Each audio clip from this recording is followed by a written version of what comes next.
കൊല്ലം ചിത്രയിൽ വാക്കുതർക്കത്തെ തുടർന്ന് യുവാവിനെ വെട്ടി പരിക്കേൽപ്പിച്ചു. മത്സ്യവ്യാപാരി നിതീഷിനാണ് രണ്ട് കൈക്കും ശരീരത്തിന്റെ പിൻവശത്തും വെട്ടേറ്റത്. ഇടികട്ട ഉപയോഗിച്ച് ഇടിച്ചതിൽ നടുവിനും പരിക്കേറ്റു. കിഴക്കമ്പാകത്തെ മീൻകട എന്നു പേരുള്ള മത്സ്യക്കടയിലെ ജീവനക്കാരനാണ് പരിക്കേറ്റ നിതീഷ്. കഴിഞ്ഞ ദിവസം രാത്രി 10 മണിയോടെയാണ് സംഭവം നടന്നത്. മുൻപുണ്ടായ വാക്കുതർക്കത്തെ തുടർന്ന് കാപ്പ കേസ് പ്രതിയും ഗുണ്ടയുമായ അമ്പു എന്നറിയപ്പെടുന്ന വിഷ്ണുവും ഇയാളുടെ സുഹൃത്തും ചേർന്ന് നിതീഷ് ജോലി ചെയ്യുന്ന മത്സ്യക്കടയിലെത്തി നിതീഷിന്റെ തലയ്ക്ക് വെട്ടുകയായിരുന്നു. നിതീഷ് രണ്ട് കൈ കൊണ്ട് വെട്ട് തടയുകയും തുടർന്ന് കൈക്ക് പരിക്കേൽക്കുകയുമായിരുന്നു. അവിടെ നിന്നും ഓടി രക്ഷപ്പെടാൻ ശ്രമിച്ച നിതീഷിനെ പിന്നാലെ ഓടി വെട്ടുകയായിരുന്നു.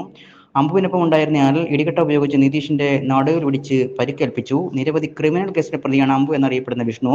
ഇപ്പോൾ അമ്പു അറസ്റ്റിലായിട്ടുണ്ട്. അമ്പുവിനൊപ്പം ഉണ്ടായിരുന്നയാൾ ഒളിവിലാണ്. കാപ്പ കേസിൽ ജയിലിലായിരുന്നയാൾ ജാമ്യത്തിലിറങ്ങിയതാണ്. 2 വധശ്രമം ഉൾപ്പെടെ നിരവധി ക്രിമിനൽ കേസിൽ പ്രതിയാണ് അമ്പു എന്നറിയപ്പെടുന്ന വിഷ്ണു. സംഭവത്തിൽ പട്ടാളക്കാരനായ അഭിലാഷ് കുമാറിന്റെ പരാതിയിൽ കൗണ്ടർ കേസ് എടുത്തിട്ടുണ്ട്.